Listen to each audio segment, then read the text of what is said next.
सके गुरु कृपया स्वामी सब पर स्याही कहूँ गुरु सात समान कल्प वृक्ष की कलमों से निकल पाए श्री रुद्र पानी कलम से शारदा लिखे अरबों वर्ष श्री सद्गुरु महिमा का नहीं पूर्ण उत्कर्ष श्री हरि प्रभु महिमा का नहीं पूर्ण उत्कर्ष शील क्षमा दया गुण सागर जाने रूप अपार आत्मसमर्पण सभी करे सो प्रेम समर्पण सभी करे सो कोटि ऐसी कृपा प्रभु की चित चरण कमल लिपटाए आठ पैर 64 गड़ी कोई श्वास न खाली जाए नाशवान संसार से मुख बोली जो भैरमुखी प्रभाव से अंतर को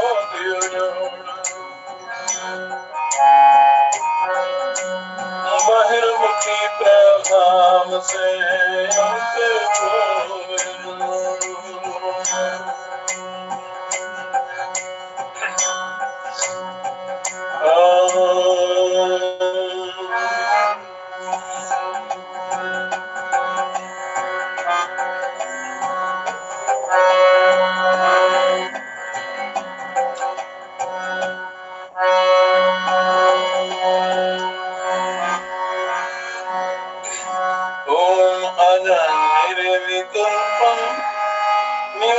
निराहारमेकं निरानन्दमानन्दम् अद्वैतपूर्णम् परं निर्गुणं निर्विशेषं निरीहं परब्रह्मरूपं गणेशं वन्देऽहम् गुणातीतमानं चिदानन्दरूपं चिदाभासकं सर्वज्ञानगम्यम्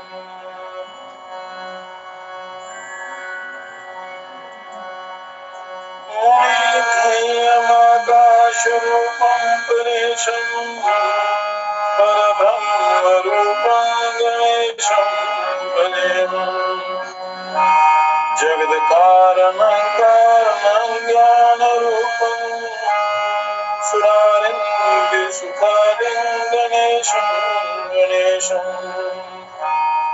जगद्व्यापिनं विश्ववन्दं सुरेशं परब्रह्मरूपं गणेशं वन्देऽहम् रजोजोगतो ब्रह्मरूपं श्रुतिज्ञं सदा कार्यसक्तं हृदयाचिन्त्यरूपम् जगत्कारणं सर्वविद्यानिधानं परब्रह्मरूपं गणेशं नतः स्मरामि सवासद्योग्यम् उदाक्रीडमानं सुरारीन् हरन्तं जगत्पालयन्तं अनेकावतारं विज्ञानहारं सदा विश्वरूपं गणेशं नमामः तमोयोगिनं रुद्रनेरूपं त्रिनेत्रं जगदुद्धारकं तारकं ज्ञानहेतुम् अनेकागमशून्यनं बोधयन्तं सदा सर्वरूपं गणेशं नमः स्तोमहारं ज्ञानहारं त्रैवेदसारं परब्रह्मसारं मुनिज्ञानकारं विदुरेऽधिकारं सदा ब्रह्मरूपं गणेशं नमामः निजरोषधिस्तर्पयन्तं कराध्ये सुरोखान् कलाभि सुधासाभिनिभिः दिनेशांशु संतापहारं द्विजेशं शशाङ्कं स्वरूपं गणेशं नमामः प्रकाशं स्वरूपं नमो वायुरूपं विकारादिहेतुं कलाधारभूतम् अनेकक्रियानेकशक्तिस्वरूपं सदा शक्तिरूपं गणेशं नमामः प्रधानं स्वरूपं महातत्त्वरूपं धराचार्यरूपं दिगीशादिरूपम् असत्सत्स्वरूपं जगत्सेतुरूपं सदा विश्वरूपं गणेशं नतास्मः तुधिये मनस्था वेदङ्ग्रियुग्मे सनो विघ्नसङ्घातपीडां लभेत लसत्सूर्यबिम्बे विशाले स्थितोऽयं जनाथान्तपीडं कथं भागवेत् वयं भ्रामिता सर्व ज्ञानयोगादलब्धस्तदवाङ्घ्रिं बहुतं वर्णपूगानम् इदानीममाप्तमस्तमे मे प्रसादात् प्रपन्नात् सदा पाहि विश्वम्भराध्य एवं स्तुतो गणेशस्तु सन्तुष्टो भूनं महामुने कृपया परिरूपेतो अविधातो चक्रमे श्री गणेशाय नमः। ओम दुं दुर्गाय नमः। निशुम्भ शुम्भ मर्दने प्रचंड मुंड खंडने वनेरने प्रकाशने भजामि विंध्यवासने त्रिशूल मुंड धारणे धरामि गातहारिणे गृहे गृहे निवासने भजामि विंध्यवासने दारिद्र्य दुख हारणे सदा विमुक्तिकारिणे वियोग शोक हारिणे भजामि विंध्यवासिनीं लसत्सुलोचनं लतासदेवं वरप्रदं कपालशूलधारिणीं भजामि विंध्यवासिनीं करो मुदा गदा गदाधरो शिवां शिवं प्रदायिनीं बरानना शुमामि भजामि विंध्यवासिनीं करो मुदा गदा गदाधरो शिवं प्रदायिनीं बरानना शुमां भजामि विंध्यवासिनीं ऋषीन्द्रजामने प्रदं त्रिधस्य रूपधारिणं जले स्थले निवासिनीं भजामि विंध्यवासिनीं विशिष्ट सृष्टिकारिणीं विशाल रूपधारिणीं महोदरे विशालिनीं भजामि विंध्यवासिनीं पुरांदरादिसेवितं मुरारिमंशखण्डनीं विशुद्ध बुद्धिकारिणीं भजामि विंध्यवासिनीं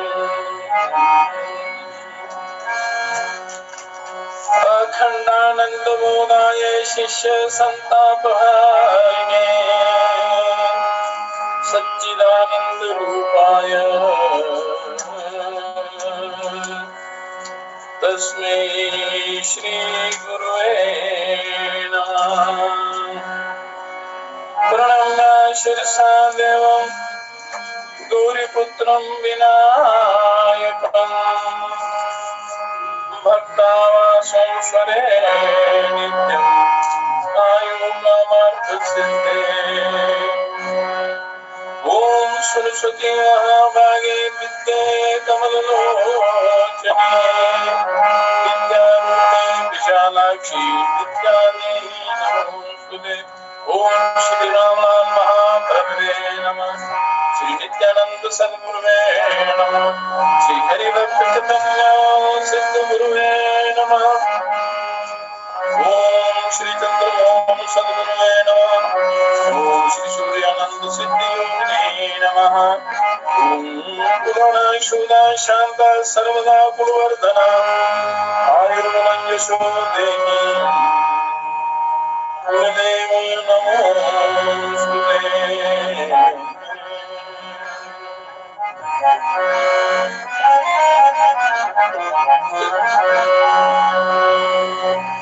रात गवाई सोए के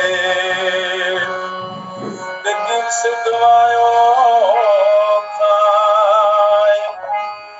हीरा जनमैन मोल सा कौड़ी बदले। हीरा जनमैन मोल सा कौड़ी बदले।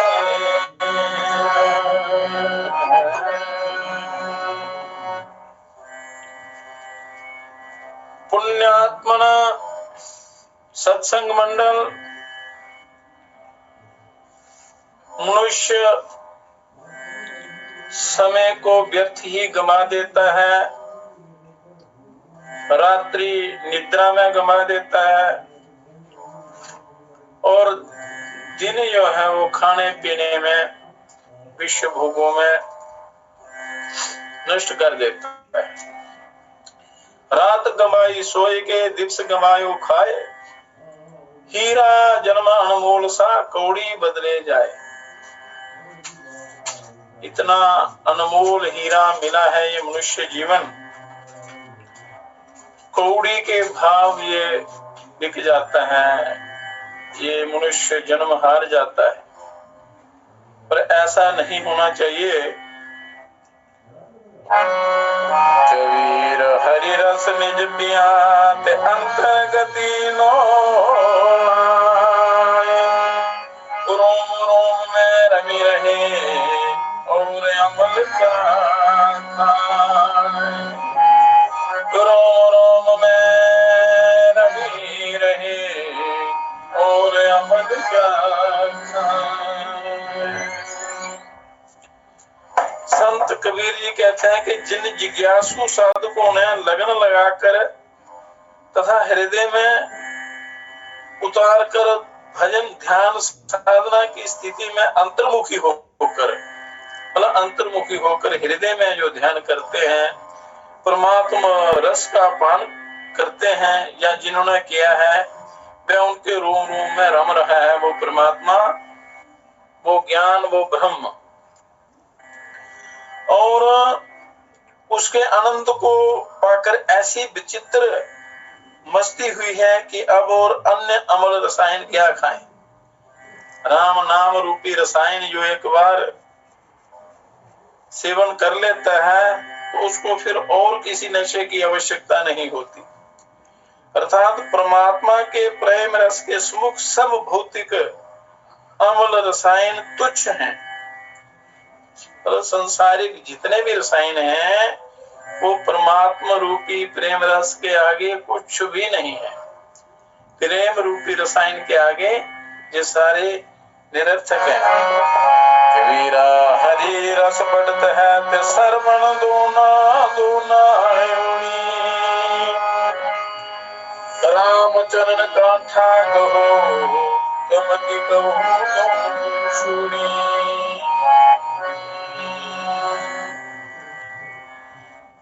जहां सदगुरु का सत्संग होता है और वहां परमात्मा ज्ञान की चर्चा के रूप में वह हरि रस बढ़ता है। ईश्वर ज्ञान रूपी चर्चा में वो हरि प्रेम रस बढ़ता है।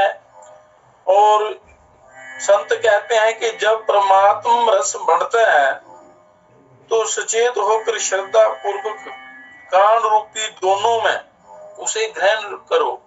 ये कान जो है ये दोने हैं, इनमें उस अमृत को ग्रहण करो, इसको पान करो उस आंतरिक परमात्मा राम के चरणों में ऐसी दृढ़ आस्था लगाओ कि फिर कभी भी छूट ना जाए, अर्थात सदैव ध्यान लगा रहे, कभी भी ना छूटे।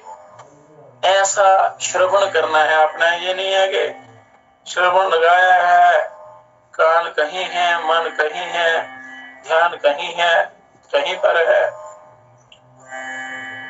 तो मन, वाणी और कर्म की एकाग्रता से इस राम रसायन रूपी इस रस को आपने ग्रहण करना है। और जो ग्रहण करते हैं उनके आनंद का कोई पारावार नहीं रहता। अनंत, असीम, अपार, अखंड और उस शांत पद को वो प्राप्त कर लेते हैं।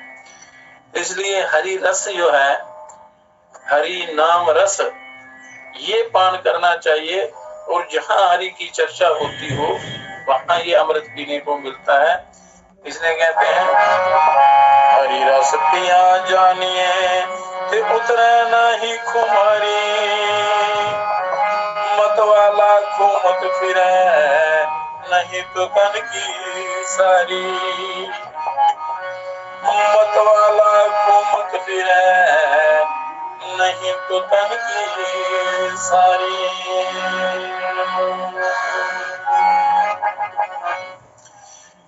परमात्मा रस पिया हुआ तभी जानो जब उसके असीम आनंद रूपी नशे की मस्ती फिर उतरे नहीं। एक बार यो राम नाम रूपी मस्ती जब चढ़ जाती है तो फिर उतरे नहीं, तो समझा ये पक्की मस्ती है। वह सदैव उसी में मस्त मतवाला होकर घूमता फिरे, यहाँ तक कि उसे अपने शरीर की भी सुधि न रहे, अर्थात शरीर की मोहाशक्ति से छूटकर उसी में रमा रहे। क्योंकि शरीर में आसक्ति रहेगी, शरीर का ध्यान जरूर रखना है, पर शरीर को स्वस्थ भी रखना है, पर इसमें आसक्ति नहीं करनी है। आसक्ति उस प्रभु के चिंतन में करनी है, नाम में करनी है। यदि आसक्ति करनी भी है तो ईश्वर के उस चिंतन में, हरि नाम में, उनके प्राप्ति के जो भी उपाय हैं उनमें प्रीति करनी है, उनमें आसक्ति करनी है। हरि रस महंगा पीजिए ते साड़ी जीव की बानी, हरि रस महंगा पीजिए साड़ी जीव की बानी, सिर के साथ हरि मिले तब लग सुनगा जानी, हरि के साथ हरि मिले तब लग सुनगा जानी।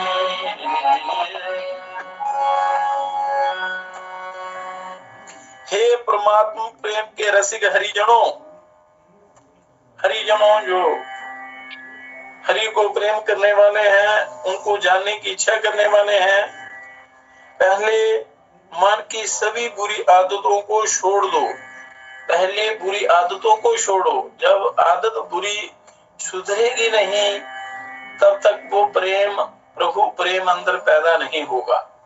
इसलिए पहले अपनी आदतों को सुधारना है, बुरी आदतों को सुधारना है, तब परमात्मा के मूल्यवान रस को पियो। परमात्मा का ज्ञान रूपी जो रस है ये अमूल्य है। ये तभी आपके अंदर टिकेगा जब आपके अंदर से बुरी आदतें निकल जाएंगी। जब आप उनको छोड़ दोगे तब आपके अंदर वो ज्ञान, वो अमृत, वो का असर होगा। यदि अपने सिर के बदले में भी श्री हरि का मिलन होता हो, आपकी अपनी गर्दन के बदले भी हरि का मिलन होता हो, तो भी उसे सस्ता ही समझो, अर्थात उसे पाने के लिए स्वयं को निशावर कर दो, ये विषय भोगों को निशावर कर दो, और जिस मार्ग से उसकी प्राप्ति हो उसका अनुसरण करो, वही हमारा परम लक्ष्य है। और ये अपने जीवन को ऐसे व्यर्थ मत गमाओ। राता माता नाम का ते पिया प्रेम अघाए, मतवाला दीदार का मांगे मुक्ति बुलाए, मतवाला दीदार का ते मांगे मुक्ति बुलाए। जो जिज्ञासु परमात्मा के नाम ज्ञान का अनुरागी है, प्रभु प्रेम का अनुरागी है, वही उसके पावन प्रेम रस को पीकर पूर्ण तृप्त होता है। जो अनुरागी है, जिसके अंदर जिज्ञासा है, जिसके अंदर उसके प्रति प्रेम है, तो वही तृप्त होता है, पूर्ण तृप्त होता है। और मन में कुछ, वाणी में कुछ, कर्म कुछ हो तो ऐसे कल्याण नहीं होते। जो सच्चा प्रभु प्रेमी है उसी को पूर्ण तृप्ति मिलती है, तो केवल उसके दर्शन का ही मतवाला होता है। और मुक्ति मांगने की भी उसकी कोई चाह नहीं होती, मुक्ति की चाह भी वो नहीं करता। बस प्रभु प्रेम का जो दर्शन है, प्रभु प्रेम प्राप्त हो जाए, अर्थात परमात्म साक्षात्कार के परम आनंद के सामने वह मुक्ति आशा को की भी प्रभा नहीं करता, मुक्ति की प्रभा भी नहीं करता। जब प्रभु का प्रेम, ईश्वर का साक्षात्कार हो जाए, उससे बढ़कर और कुछ भी नहीं। इस प्रकार सच्चा प्रेमी वो है। राता माता नाम के अंतिम मद का माता नहीं, मद का माता जो फिरे सो मत वाला काई, मद का माता जो फिरे सो मत वाला काई। जो प्रेमी या जिज्ञासु परमात्मा के नाम ज्ञान का मतवाला होता है और उसके अंदर दृढ़ प्रेम होता है, श्रद्धा भक्ति होती है, वह अहंकार के नशे में चूर दीवाना नहीं होता। अहंकार तो पतन करने वाला है, तो जो अहंकार के नशे में दीवाना होकर डोलता फिरता है, वह सच्चा मत वाला ही फिर क्या हुआ, अर्थात वह अहंकारी परमात्मा प्रेम का मत वाला नहीं है, मदोन्मत है, प्रभु प्रेम का मत वाला नहीं है, वो मद में उन्मत्त है। और अर्थात परमात्मा ज्ञान का प्रेमी अभिमान या मध्य में दीवाना नहीं होता, उसको जरा भी अभिमान नहीं होता। जो सच्चा प्रेमी है, जिसमें जरा भी अहंकार या अभिमान हुआ तो समझना ये प्रभु प्रेमी नहीं है, ये सच्चा भक्त नहीं है। वह तो बहुत सरल व शांत चित्त होता है तथा सदैव प्रभु प्रेम में मस्त रहता है। जो सच्चा प्रेमी होता है उसकी ये निशानी है। तो इसलिए ऐसी मस्ती होनी चाहिए प्रभु प्रेम में। तो उसके सिवा जब आप विश्व भोगों से प्रेम करोगे या संसारिक पदार्थों से प्रेम करोगे तो आप असली आनंद से वंचित रह जाओगे, असली आनंद प्राप्त नहीं होगा, सुख नहीं मिलेगा, आत्मानंद की प्राप्ति नहीं होगी।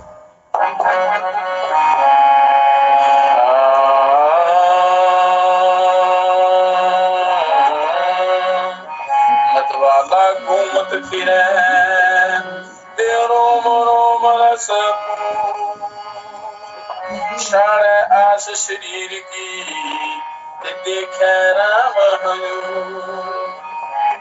क्षण आस शरीर की देखे राम।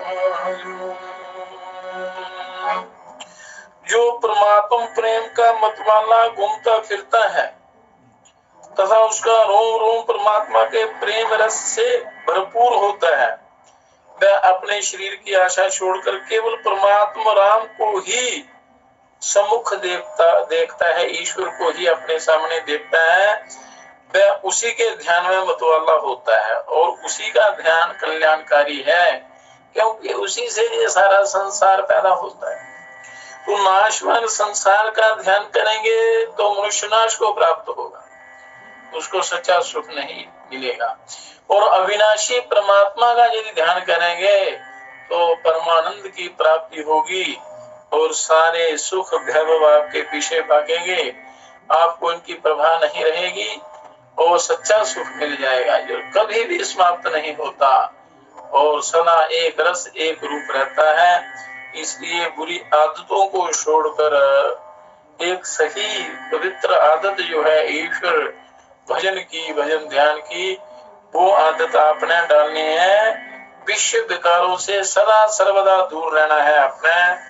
आठ गांठी को पीन के साधु न माने संग, नाम अमल मरता माता रहे त्यागी ने इंद्र को रंग, नाम अमल माता रहे त्यागी ने इंद्र को रंग। प्रभु प्रेम के अनुरागी साधु संतों के कोपीन में भले ही 8 गांठ क्यों ना पड़े हों, तो भी वे उसकी परवाह नहीं करते। वे परमात्मा राम के नाम ज्ञान रूपी रस में ऐसे मस्त रहते हैं, ऐसे आनंद में लीन रहते हैं, ऐसा रंग चढ़ा हुआ होता है कि वे अपने सामने मायापति इंद्र को भी दरिद्र समझते हैं। जो आत्मानंद को प्राप्त कर चुके हैं या करते हैं या कर रहे हैं, वो इंद्र के सुख को भी तुच्छ समझते हैं, उसको भी दरिद्र मानते हैं। अर्थात साधु माया मोह से मुक्त तथा प्रभु प्रेम के धनी मत वाले होते हैं। उसके आगे ये संसार कुछ भी नहीं है। संसार के सुख तुच्छ हैं, नाशमान हैं, निकृष्ट हैं।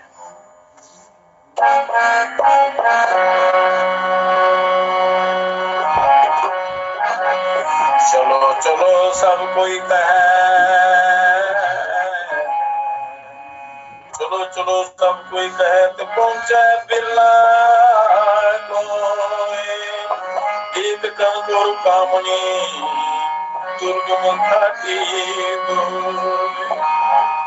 एक कंगोर कामनी दुर्गम घाटी।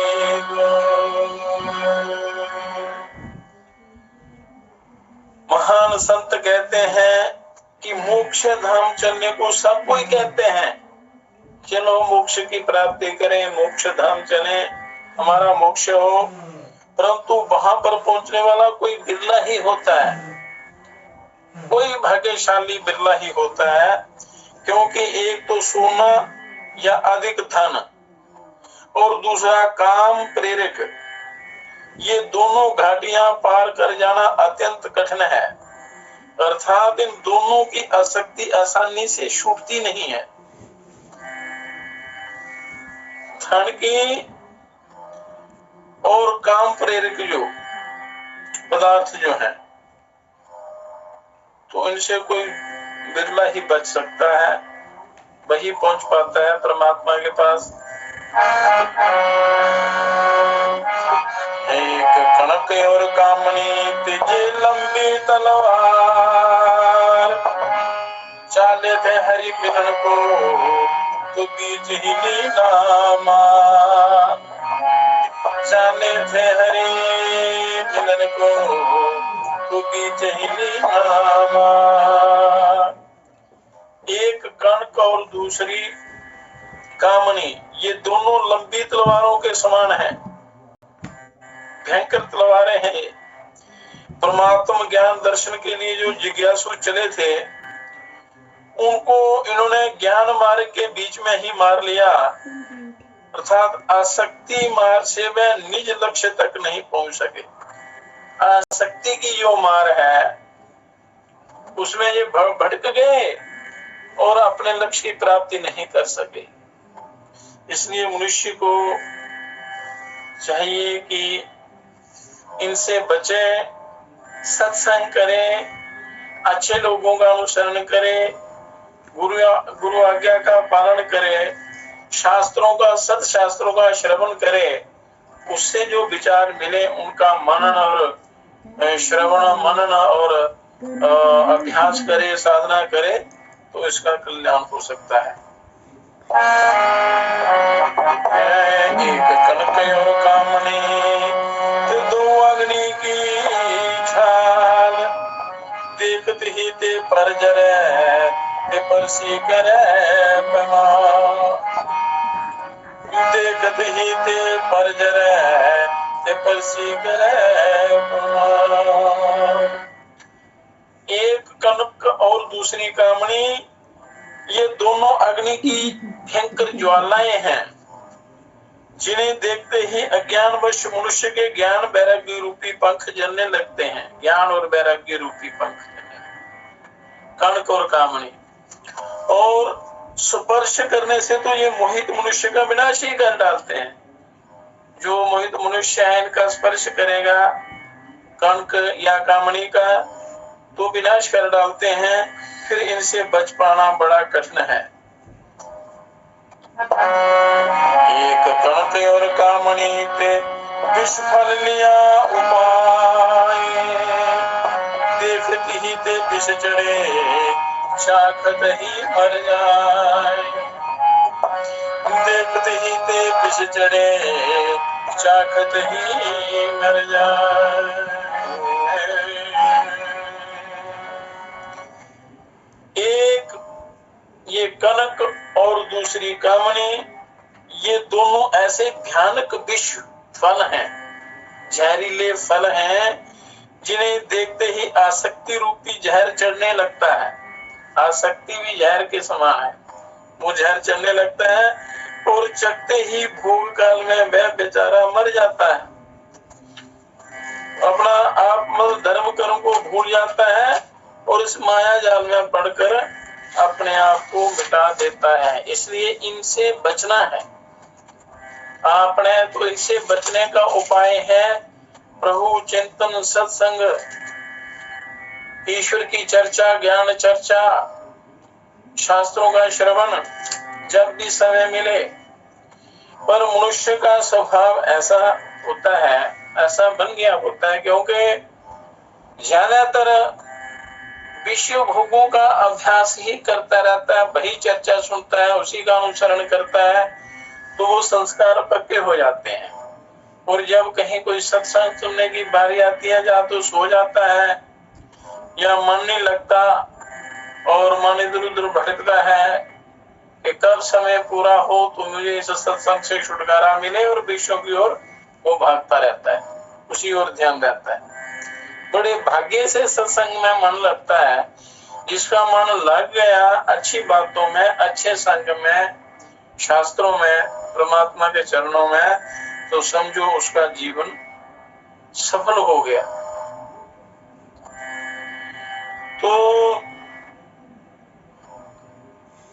इस मनुष्य को इस मोह पाय से छुड़ाने के लिए अनेक शास्त्रों की रचना हुई है, परमात्मा ने की है इस जीव के कल्याण की इच्छा से।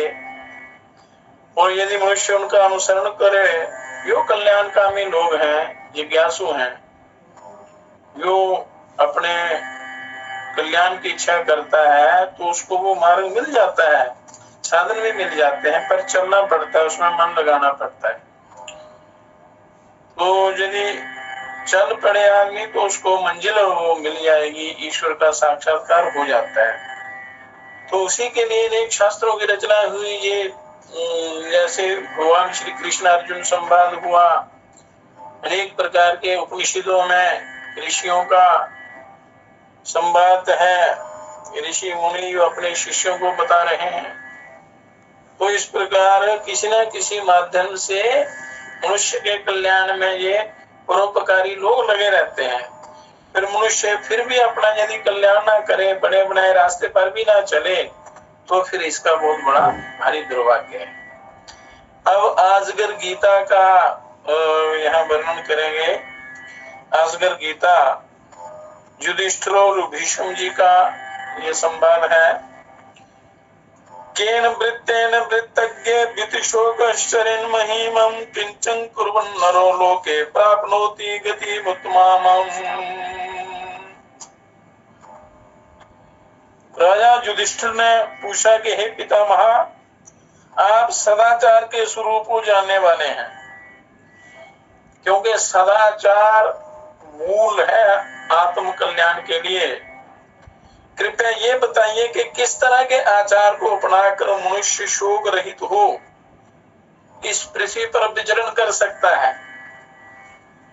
और इस जगत में कौन सा कर्म करके वह उत्तम गति पा सकता है, कि उत्तम गति कैसे प्राप्त कर सकता है। तो पहले राजा लोग महर्षि मुनियों से, विद्वानों से, वृद्धों से ज्ञान प्राप्ति करके आगे संचालन करते थे, धर्मी होते थे। तो जैसा राजा होता है वैसे ही प्रजा बन जाती है। तो राजा को धार्मिक होना बहुत आवश्यक होता है, तभी वो धर्म पूर्वक राज्य चला सकता है, तो प्रजा को मोक्ष के मार्ग पर ला सकता है। भीष्मोवाच, भीष्म जी कहते हैं कि हे राजन, इस विषय में भी प्रहलाद तथा असगर वृत्ति से रहने वाले एक मुनि के संवाद रूप प्राचीन इतिहास का दृष्टांत दिया जाता है। प्रहलाद और अजगर वृत्ति से रहने वाले एक मुनि के बीच में, इन दोनों के बीच में जो संवाद है ब्रह्म ज्ञान का, ईश्वर प्राप्ति का। चरंतम ब्राह्मणं कंचित कल्पचित्तम अनामयम् प्रपच्छ राजा प्रहलादो बुद्धिमानं बुद्धि सम्मतम्। एक सुदृढ़ चित्त, दुख शोक से रहित तथा बुद्धि सम्मत ब्राह्मण को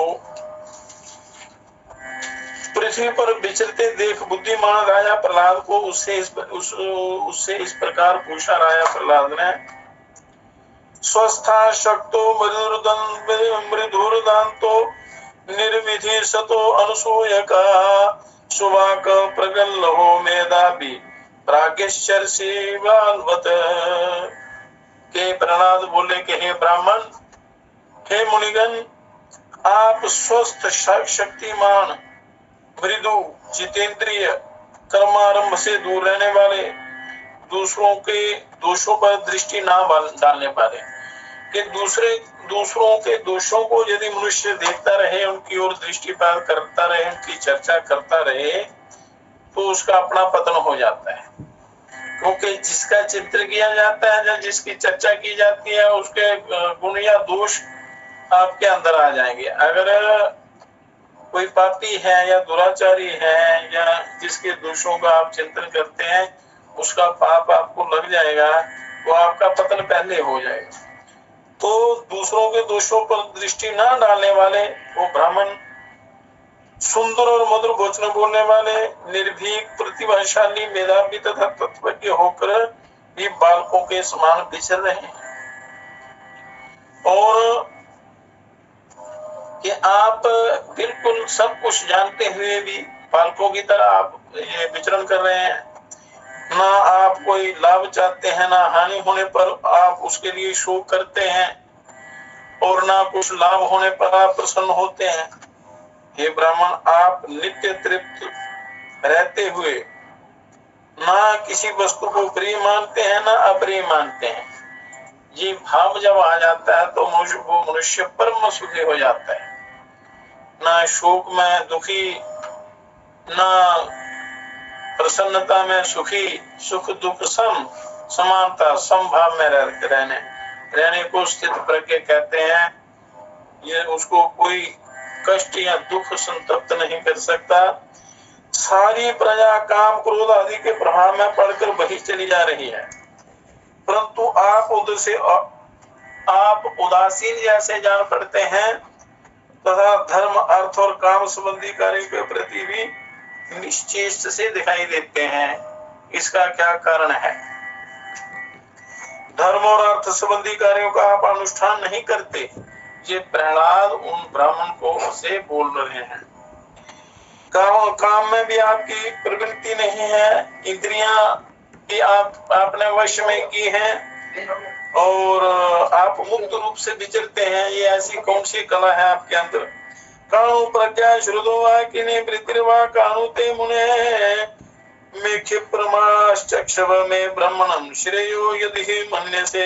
हे मुने, आपके पास कौन सी ऐसी बुद्धि है, कौन सी ऐसी युक्ति है, कौन सा ऐसा ज्ञान, शास्त्र ज्ञान है, अथवा कौन सी ऐसी वृत्ति है जिससे आपका जीवन ऐसा बन गया है, ऐसा पवित्र आनंदमय बन गया है? ये कौन सी विद्या है? हे ब्राह्मण, आपके मत से इस जगत में मेरे लिए जो श्रेय साधन हो, जो कल्याण का साधन हो, श्रेय कहते हैं कल्याण को, सच्चे मार्ग को, अध्यात्म मार्ग को, उसे शीघ्र बतलाएं, बताएं कि मेरे लिए जो कल्याणकारी हो, ये प्रहलाद कहते हैं। तो अच्छी संगति के कारण असुर जाति में जन्म लेने पर भी उनकी बुद्धि परमात्मा में लगी हुई थी। प्रहलाद भक्त बड़े महान भक्त हुए, तो परमात्मा ने वहां भी उनका कल्याण किया, साथ दिया। भीष्म जी कहते हैं कि हे राजन, प्रहलाद के इस प्रकार पूछने पर लोक धर्म के विधान को जानने वाले उस मेधावी मुनि ने उनसे मधुर और सार्थक वाणी में इस प्रकार कहा। कोई मनुष्य को यदि बोलना है तो मधुर और सार्थक बातें करनी है, विषय विकार संबंधी कभी भी बातें नहीं करनी, किसी प्रकार का गाली गलौज अपशब्द नहीं कहना है, मर्यादा के विरुद्ध नहीं बोलना है और परमानंद की स्थिति में रहना है, अच्छा कर्म करना है। प्रहलाद बोले, देखो इस जगत के प्राणियों की उत्पत्ति, इसकी वृद्धि, ह्रास और विनाश कारण रहित सत्य स्वरूप परमात्मा से ही हुए हैं। इस कारण मैं उनके लिए ना तो हर्ष का प्रकट करता हूँ, ना दुखी होता हूँ, ना व्यथित होता हूँ। ये सब का कारण वो ईश्वर है, उन्हीं की वजह से ये होता है।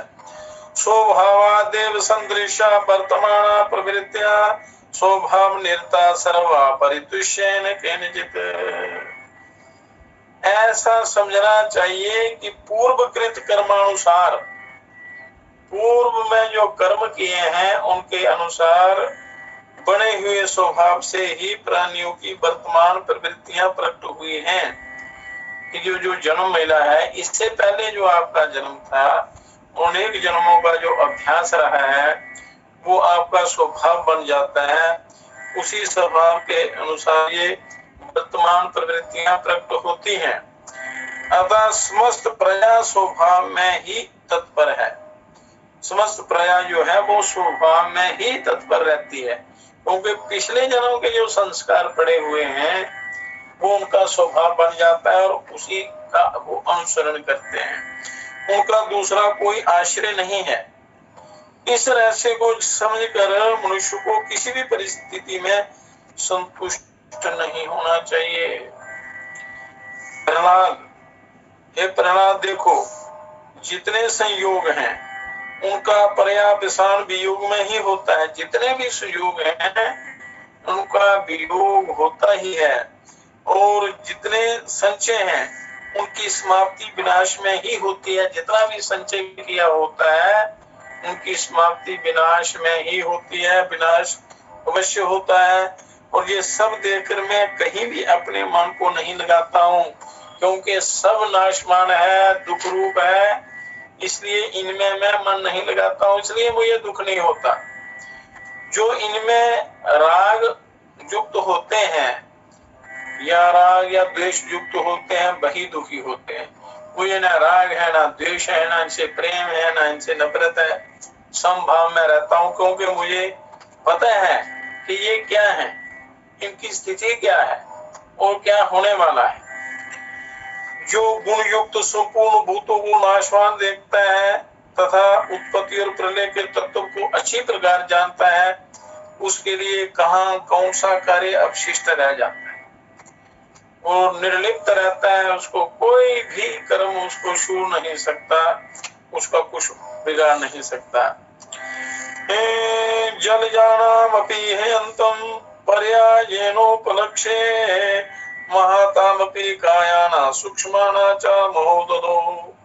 महासागर के जल में पैदा होने वाले विशाल शरीर वाले तिमी आदि मत्स्यों तथा छोटे छोटे कीड़ों का ही मैं बारी बारी से विनाश होता देखता हूँ, और जो भी पैदा होता है उसका विनाश होता है, और अपनी आंखों से देखता हूँ। और विचार में भी यही आता है कि ये सब नाशमान है, और किसके लिए फिर मैं अपना ये चित्त भटकाऊं।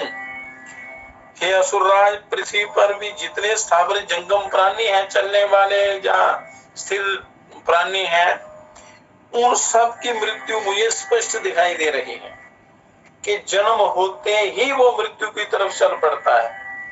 मृत्यु उसकी निश्चित होती है, उसका पल पल घटता जाता है, वो वृद्धि की तरफ नहीं जाता है, वो गिरावट की तरफ जाता है, पतन की तरफ जाता है। इसलिए सबका पतन निश्चित है। तो फिर किस लिए उनमें राह करना? हे दानव श्रेष्ठ, आकाश में बिजलने वाले बलवान पक्षियों के समक्ष भी यथा समय मृत्यु आ पहुंचती है। मृत्यु सबको घेर लेती है, किसी को नहीं छोड़ती।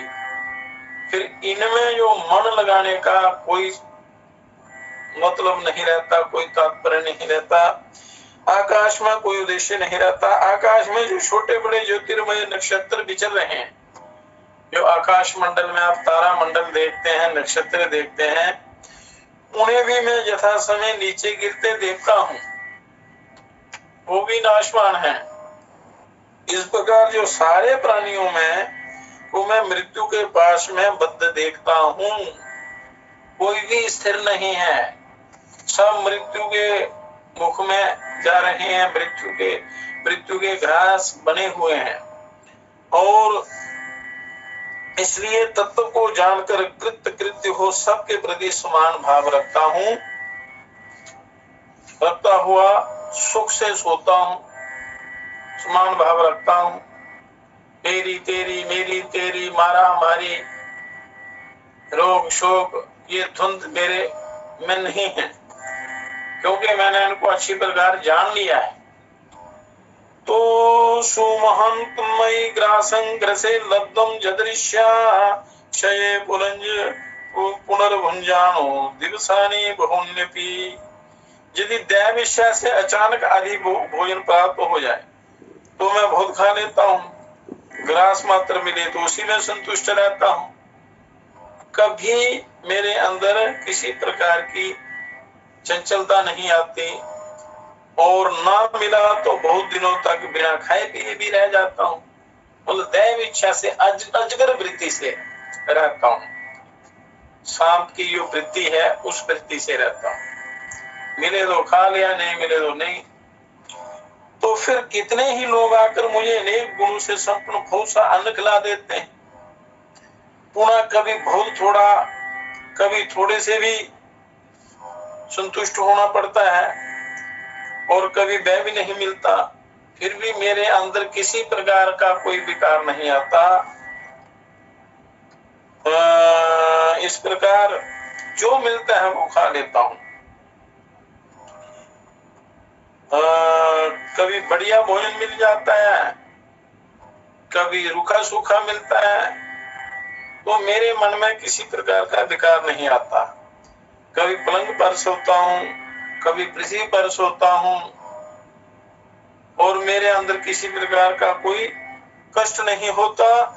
और कभी कभी मुझे महल के भीतर बिछी हुई बहुमूल्य शैया भी उपलब्ध हो जाती है। तो ये सारा कर्मों के अनुसार प्राप्त होता है, इसमें मैं सुखी दुखी नहीं होता। अच्छा मिलने पर प्रसन्न नहीं होता, और खराब मिलने पर दुखी नहीं होता। जो समय की परिस्थिति है उसके अनुसार मैं अपने आप को ढाल लेता हूँ। धारयामि च चिराणि शानख्योमा जिनानि च महाहानि च वासांसि धारयाम्यं महेकला।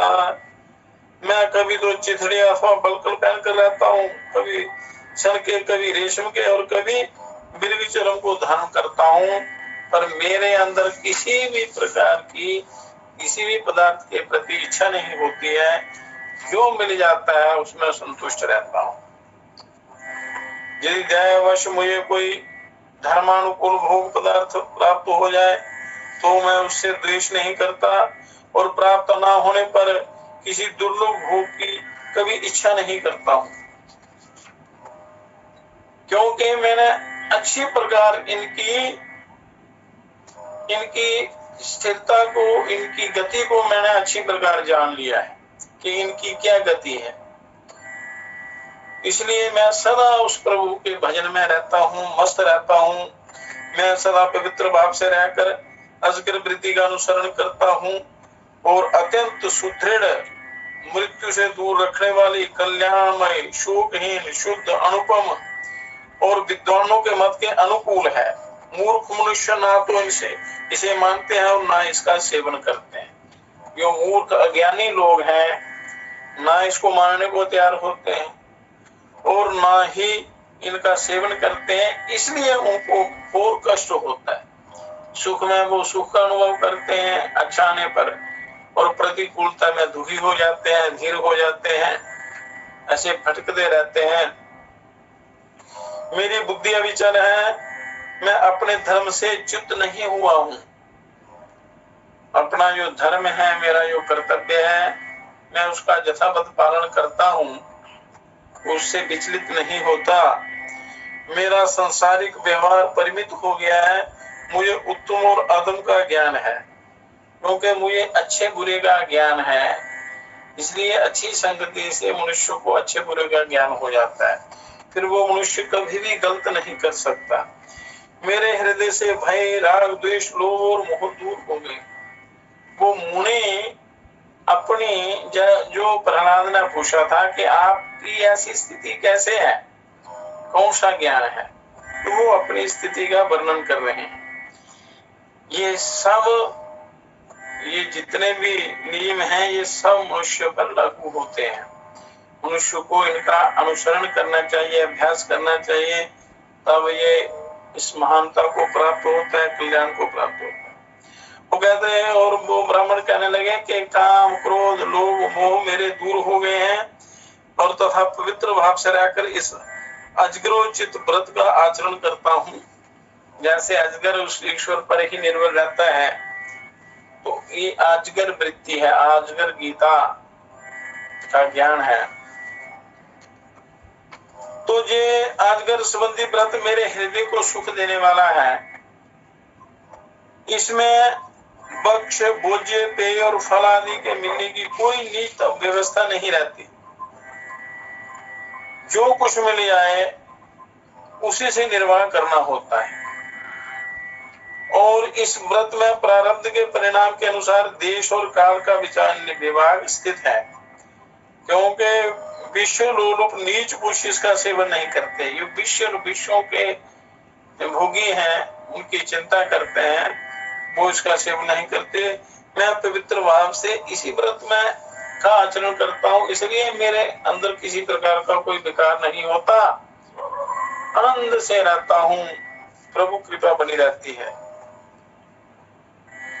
तो ये मिले वह मिले, ये अच्छा है, ये बुरा है, ये कम है, ये ज्यादा है, इस प्रकार तृष्णा से दबे रहते हैं जो लोग, और धन न मिलने के कारण निरंतर विषाद करते हैं।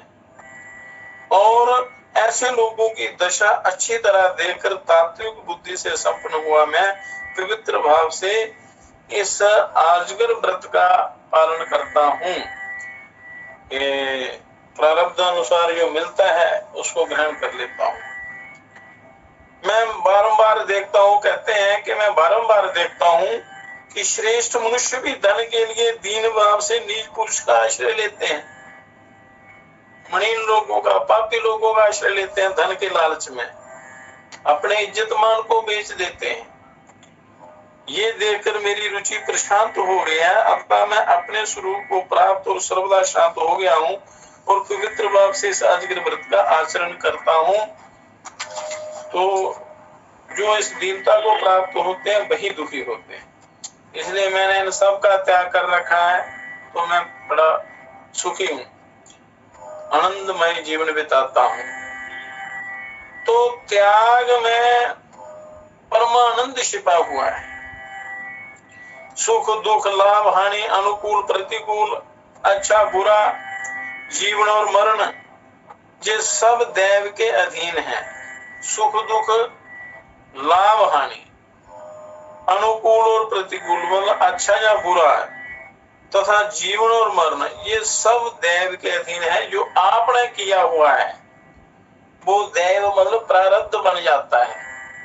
उसके अधीन है, तो जो किए है वो तो भोगना ही पड़ेगा। तो इस प्रकार यथार्थ रूप से जानकर मैं शुद्ध भाव से इस व्रत का पालन करता हूँ, आचरण करता हूँ कि इनकी नश्वरता को समझकर तो मैं बस उसी प्रभु के ध्यान में लीन रहता हूँ। मैं मेरे भय, राग, मोह, अभिमान नष्ट हो गए हैं, क्योंकि अच्छी संगति से, अच्छे अभ्यास से, अच्छे आचरण से, सदाचार से, ये मेरा सदाचार है। इसी सदाचार से मैं सुखी रहता हूँ। मैं धृति, मति और बुद्धि से संपन्न पूर्णतया शांत हूँ और प्रारब्धवश स्वतः अपने समीप आई हुई वस्तु का ही उपभोग करने वालों को देकर मैं पवित्र भाव से इस परम व्रत का आचरण करता हूँ, आजगर व्रत का आचरण करता हूँ, तो मैं सुखी रहता हूँ। तो मेरे सोने बैठने का कोई पक्का स्थान नहीं है और मैं स्वभावतः दाम, नियम, व्रत, सत्य और शौचाचार से संपन्न हूँ। मेरे कर्म फल संचय का नाश हो चुका है, क्योंकि तप के द्वारा, इस ज्ञान के द्वारा मैंने अपने कर्म फल का नाश कर दिया है, उनको शून्य कर दिया है। मैं प्रसन्नता पूर्वक पवित्र भाव से इस आजगर व्रत का आचरण करता हूँ। ये मेरा सदाचार है, इसी के कारण मैं मस्त और शांत होकर विचरण करता हूँ। तो जिनका परिणाम दुख है, मतलब विषय भोगों के सांसारिक पदार्थों का परिणाम क्या है? दुख है। और उन इच्छा के विषयभूत समस्त पदार्थों से जो विरक्त हो चुका है, ऐसे आत्मनिष्ठ महापुरुष को देखकर और मुझे ज्ञान प्राप्त हो गया है। अतः मैं व्याकुल असंयत मन को वश में करने के लिए पवित्र भाव से इस व्रत का पालन करता हूँ। मन, वाणी और बुद्धि की उपेक्षा करके इनको प्रिय लगने वाले विषय सुखों की दुर्लभता तथा अनित्यता, इन दोनों को देखने वाली की भांति मैं पवित्र भाव से इस अजगर का व्रत का पालन करता हूँ। ये जो विषय भोग है, इनको प्राप्त करने में भी कष्ट है, इनको रखने में भी कष्ट है, इनके नष्ट होने में भी बड़ा भयंकर दुख होता है। तो उस बुद्धि को मैं स्थिर करके परमात्मा में लगा देता हूँ, आत्मानंद में लीन रहता हूँ और इस व्रत का पालन करता हूँ। इसलिए मुझे कोई भी शोक, दुख, शोक, संताप दुखी नहीं कर सकता। अपनी कीर्ति का विस्तार करने वाले विद्वान और बुद्धिमानों ने अपने और दूसरों के मत से गहन तर्क और वितर्क करके ऐसा ऐसे करना चाहिए, ऐसा करना चाहिए, ऐसा करना चाहिए इत्यादि कहकर इस व्रत की अनेक प्रकार से व्याख्या की है। तो मूर्ख लोग अजगर वृत्ति को सुनकर इसे पहाड़ की चोटी से गिरने की भांति भयंकर समझते हैं। जो आलसी लोग हैं, प्रमादी लोग हैं, क्या अज्ञानी लोग हैं, परंतु उनकी ये मान्यता भिन्न है। मैं इस अजगर वृत्ति को अज्ञान का नाश करने वाली, समस्त दोषों से रहित मानता हूँ। अतः दोष और तृष्णा का त्याग करके मनुष्यों में विचरता हूँ। दोष, तृष्णा, माया, आसक्ति, इन सब का त्याग करके मैं परमानंद में लीन रहता हूँ। तो विष्णु जी कहते हैं कि हे राजन, जो महापुरुष राग, भय, लोभ, मोह, क्रोध को त्याग कर इस व्रत का पालन करता है, वह इस लोक में सानंद विचरण करता है। तो इस प्रकार एक एक करके अपने विकारों को शांत करना है। तो ये ज्ञान द्वारा अपने मोह को, आसक्ति को, तृष्णा को नाश करने का तरीका है। जो उस ब्राह्मण ने प्रहलाद को बताया, प्रहलाद जी के पूछने पर, क्या आप इतने आनंद में कैसे रहते हैं? आपको किसी प्रकार का रोग, शोक, दुख, संतोष नहीं होता, तो वो क्या कारण है? तो उन्होंने अपना ये व्रत बता दिया कि मैंने जितने भी विकार हैं, इनकी नश्वरता को जानकर, इनके रहस्य को जानकर मैं असलियत को जान चुका हूँ और मुझे क्या करना चाहिए वो भी मैं समझ चुका हूँ। इसलिए मैं ईश्वर के भजन में मस्त रहता हूँ। और प्रारब्ध जो है, प्रारब्ध वश जो होता है वो उसको खुशी खुशी से सहन करता हूँ, उसी ढंग से अपना जीवन निर्वाह करता हूँ। तो इस प्रकार मनुष्य को ये असगर वृत्ति अपने अंदर लानी चाहिए, तो उससे ये इनकाम, क्रोध, लोभ, मोह, अहंकार, इनका नाश होता है। तो ये ज्ञान का एक तरीका है अपने इन विषय भोगों से बचने का, उस प्रभु को प्राप्त करने का, अपने चित्त अंतःकरण को शुद्ध करने का। तो इसलिए मनुष्य को यत्न पूर्वक यहाँ से ज्ञान मिले और ज्ञान प्राप्त करके अपना उद्धार करना है, कल्याण करना है, इस जीवन को सफल बनाना है। बड़ी सरल युक्तियां हैं, विधियां हैं, तरीके हैं आत्मोद्धार के। पर श्रवण करके कान रूपी दोनों में वो परमात्म चिंतन रूपी रस जो है वो ग्रहण करना है अपना, और अपना जीवन सफल बनाना है।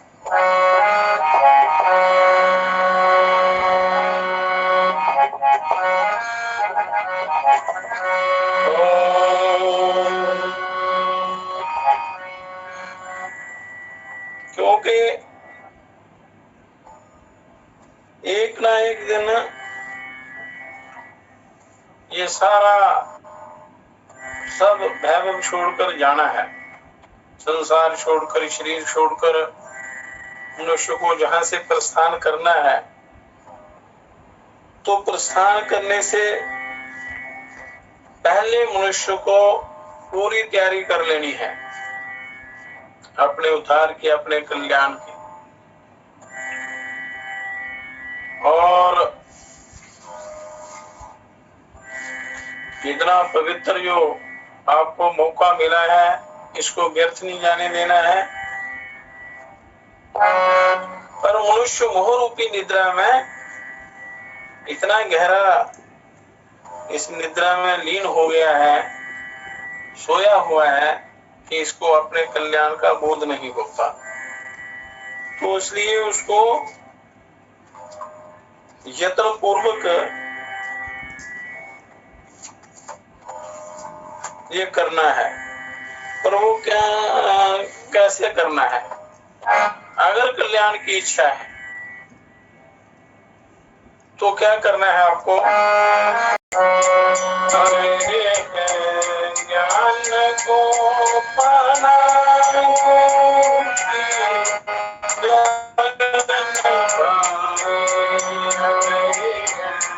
ज्ञान को पाना,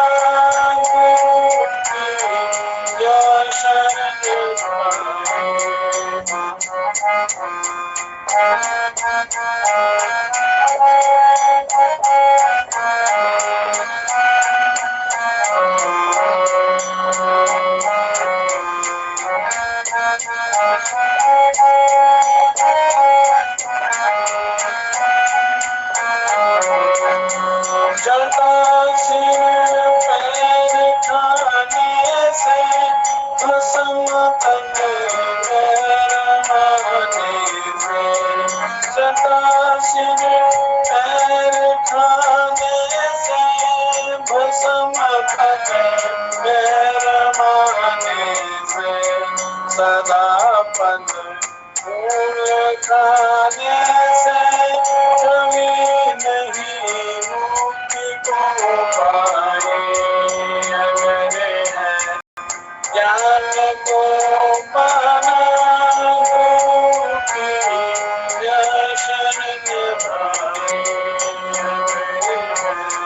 राम को पाना,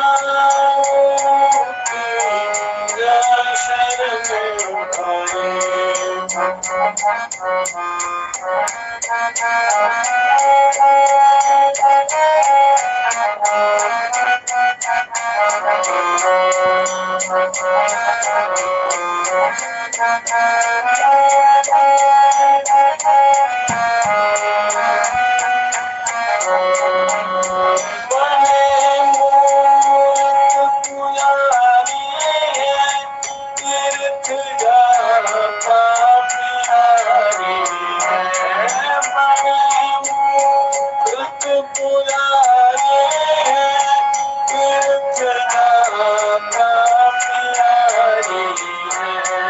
करे व्रत प्रेम भारी है, परम मन का मिटे नारी। करे व्रत प्रेम भारी है, परम मन का मिटे नारी। अगे है ज्ञान को पाना,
अगर है ज्ञान को पाना, गुरु की जा शरण भाई।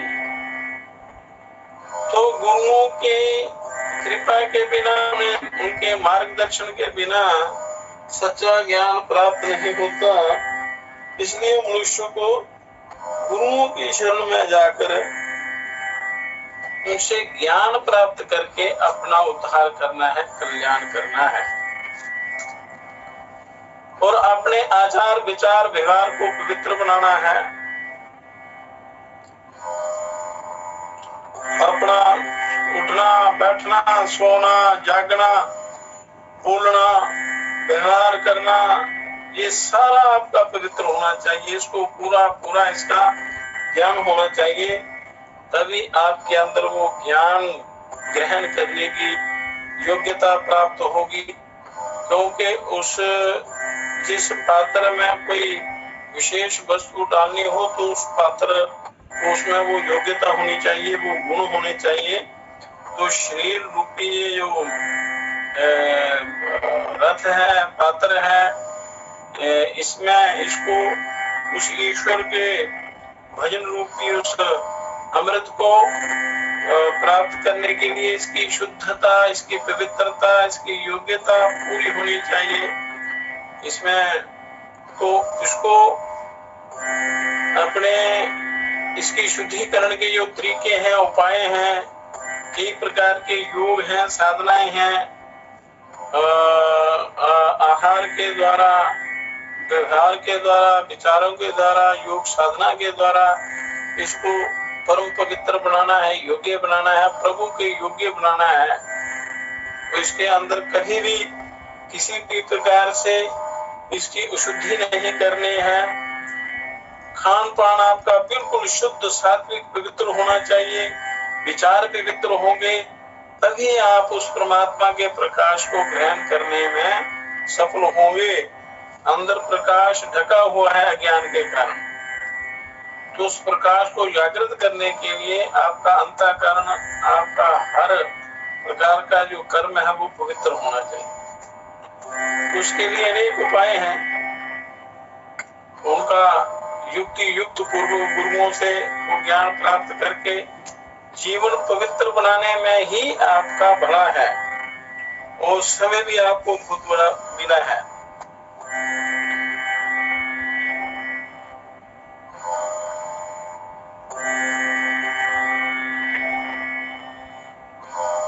तो परम ब्रह्म का अविनाशी जो पवित्र धाम है उसको प्राप्त करने के लिए क्या करना चाहिए? तो ये युधिष्ठिर जी भीष्म जी से पूछते हैं।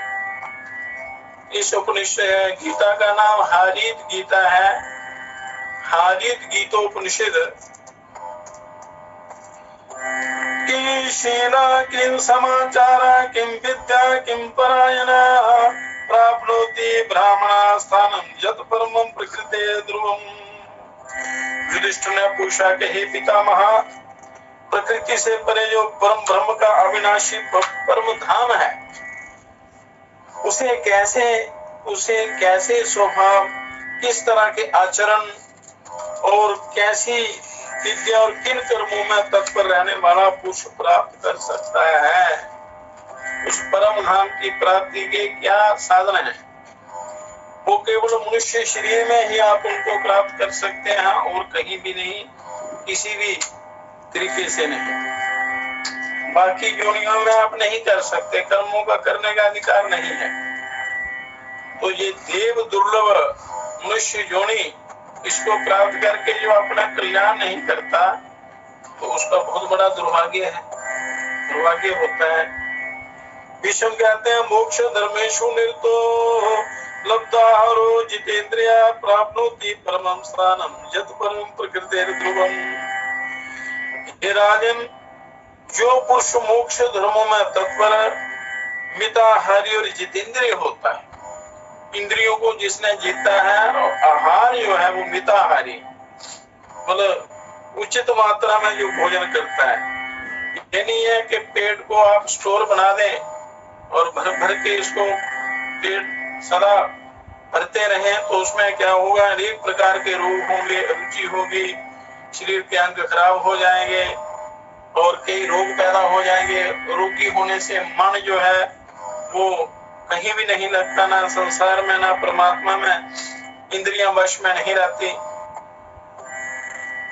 तो जो मिताहारी जितेंद्रिय होता है उस प्रकृति से परे परम ब्रह्म परमात्मा का जो अविनाशी परम धाम है उसे प्राप्त कर ले। परमात्मा में जो मन लगाता है, मिताहारी है और इंद्रियों को जिसने जीता हुआ है, वही उस धाम को प्राप्त कर सकता है। और ये युधिष्ठिर पूर्व काल में हारीत मुनि ने जो ज्ञान उपदेश किया है, इस विषय में विज्ञ पुरुष उसी प्राचीन इतिहास का उदाहरण दिया करते हैं। जो वृद्ध लोग हैं आगे आगे ज्ञान देते जाते हैं, जो उनका श्रवण करता है, उनको धारण करता है, तो उसका कल्याण होता है। और जो उस ज्ञान को धारण नहीं करते तो फंसे रहते हैं माया चक्र में या दुखी होते रहते हैं। कभी धन के अभाव में दुखी, कभी अपने स्त्री पुत्र के अभाव में दुखी, कहीं किसी प्रकार के अनेक प्रकार के अभावों में ग्रस्त रहते हैं। अभाव रहता है हर विषय विकारों का, उनकी इच्छा करते हैं, उनसे संतप्त रहते हैं, दुखी होते हैं। क्योंकि विषय विकारों का, विषय वासनाओं का धर्म दुख है। कष्ट देना ही है। तो जो मनुष्य अज्ञान वश उनके पीछे पड़े रहते हैं वो दुखी रहते हैं। मुमुक्षु पुरुष को चाहिए कि लाभ और हानि में समान भाव रखकर मुनि वृत्ति से रहे और भोगों के उपस्थित होने पर भी उनकी आकांक्षा से रहे तो अपने घर से निकलकर संन्यास ग्रहण कर ले। अगर योग कल्याण चाहता है, परम धाम की प्राप्ति चाहता है। न चक्षुषा न मनसा न वाचा दूषे यद्यपि न प्रत्यक्ष परोक्ष दोष न व्यावहरे तो क्वचित, न नेत्र से न मन से और न वाणी से ही वह दूसरे के दोष देखे, सोचे या कहे। किसी भी प्रकार से पर चर्चा, पर निंदा, पर दोष चर्चा नहीं करनी चाहिए। किसी के सामने या परोक्ष में प्राय दोष की चर्चा कहीं ना करे। अगर आप परम धाम को प्राप्त करना चाहते हैं, सच्चा सुख चाहते हैं, आनंद की प्राप्ति चाहते हैं, मोक्ष चाहते हैं, तो इन चीजों से परे रहे। ना नेत्र से, ना मन से, ना वाणी से दूसरे दोषों को देखे और उनकी चर्चा करे, और सामने या पीछे। समस्त प्राणियों में से किसी भी की भी हिंसा ना करे। अहिंसा, सत्य, जो यम नियमों का जो पहले वर्णन किया था, ये उनका पालन है। किसी की भी हिंसा ना करे, किसी को भी पीड़ा ना दे किसी भी प्रकार से, और सबके प्रति मित्र भाव रखकर विचरता रहे। इस नश्वर जीवन को लेकर किसी के साथ शत्रुता ना करे, व्यर्थ की शत्रुता ना करे। यदि कोई अपने प्रति अमर्यादित बात कहे, बुरी बात कहे, निंदा या कटु वचन सुनाए, तो उसके उन वचनों को चुपचाप सुनकर चुप रहे और किसी के प्रति अहंकार या घमंड ना प्रकट करे। कोई क्रोध करे तो भी उसे प्रिय वचन कहे। तो ये सहनशीलता पृथ्वी से सीखनी चाहिए। और यदि कोई गाली दे तो भी उसके प्रति हितकर वचन ही मुंह से निकाले, स्वयं उसको उसके उत्तर में गालियां ना दे, तो आपके अंदर वो योग्यता, वो ज्ञान, वो प्रभु कृपा प्राप्त होगी और आपके सारे दोष दूर हो जाएंगे। अगर आप उसका उत्तर देना शुरू कर देंगे तो समझो आपने गालियां स्वीकार कर ली या उसके जो कटु वचन है वो स्वीकार कर ली, तो उससे फिर दोनों ओर जो है वो पाप अंधकार छा जाता है, पतन हो जाता है। गांव या जन समुदाय में दाएं बाएं ना करे, किसी का पक्ष विपक्ष ना करे, भिक्षावृत्ति को छोड़कर किसी के यहाँ पहले से निमंत्रित होकर भोजन के लिए ना जाए, और कोई अपने ऊपर धूल या कीचड़ फेंके, मतलब ये उस परम धाम को प्राप्त करने की जो योग्यता है उसके विषय में बताना है। तो मुमुक्षु पुरुष उससे आत्मरक्षा मात्र करे, अपनी रक्षा करे। कोई आपके ऊपर आपको कोई कष्ट पहुंचाने की चेष्टा करे तो आप उसको अपनी रक्षा जरूर करें, रक्षा करनी चाहिए। रक्षा मात्र करे, बदले में उसको मारे नहीं, बदले में स्वयं भी वैसा ना करे और ना मुंह से कोई अप्रिय वचन नहीं निकाले। अपनी रक्षा जिस प्रकार से हो सके करे। सर्वदा मृदुता का बर्ताव करे, मीठी बानी सरल मक्खन की तरह अपना स्वभाव बनाए और किसी के प्रति कठोरता ना करे, निश्चिंत रहे और बहुत बढ़ बढ़कर बातें ना बढ़ाए।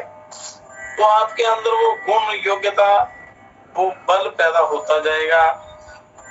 जब रसोई घर से धुआं निकलना बंद हो जाए, अनाज मसाला कूटने के लिए उठाया हुआ मूसल अलग रख दिया जाए, चूल्हे की आग ठंडी पड़ जाए, घर के लोग भोजन कर चुके हों और बर्तनों का संचार, रसोई परोसी हुई थाली का इधर उधर ले जाया जाना बंद हो जाए, उस समय सन्यासी मुनि को भिक्षा प्राप्त करने की चेष्टा करनी चाहिए, उससे पहले नहीं। ये सन्यास के गुण है, सन्यास के धर्म है। तो उसे केवल अपनी प्राण यात्रा के लिए निर्वाह मात्र का यत्न करना चाहिए कि प्राणों की रक्षा किस प्रकार हो, फिर वो अपने कल्याण की तरफ चल सकता है। इस प्रकार ये भीष्म जी ने श्री युधिष्ठिर जी को ये ज्ञान देना जारी रखा। बाकी चर्चा कल करेंगे। आज का सत्संग यहीं समाप्त करते हैं और कल पुनः इसी सही समय पर ज्ञान चर्चा करेंगे। उसमें कुछ योग की युक्तियां बताई जाएंगी। सभी निद्रा को थोड़ा त्याग कर सावधान होकर वो युक्तियां आप ग्रहण कर लें। उसमें किसी कागज पेन पर लिख के उनका अभ्यास करें तो आपको लाभ होगा, बड़ा लाभ होगा, आनंद की प्राप्ति होगी। ओम शांति ही शांति ही शांति ही। हे परम पिता है विश्व पिता, हे राष्ट्र पिता है जगदाधार, हे करुणामय दीन दयालो पूर्ण गुरु है अपरंपार, हे महेश अब शीघ्र कृपा कर हमें दीजिए योग विचार। मानवता के प्रेरक बनकर नाथ करें सुखमय संसार। हे परम पिता है विश्व पिता, हे राष्ट्र पिता है जगदाधार, हे राष्ट्र पिता है जगदाधार। ओम शांति ही शांति ही शांति ही।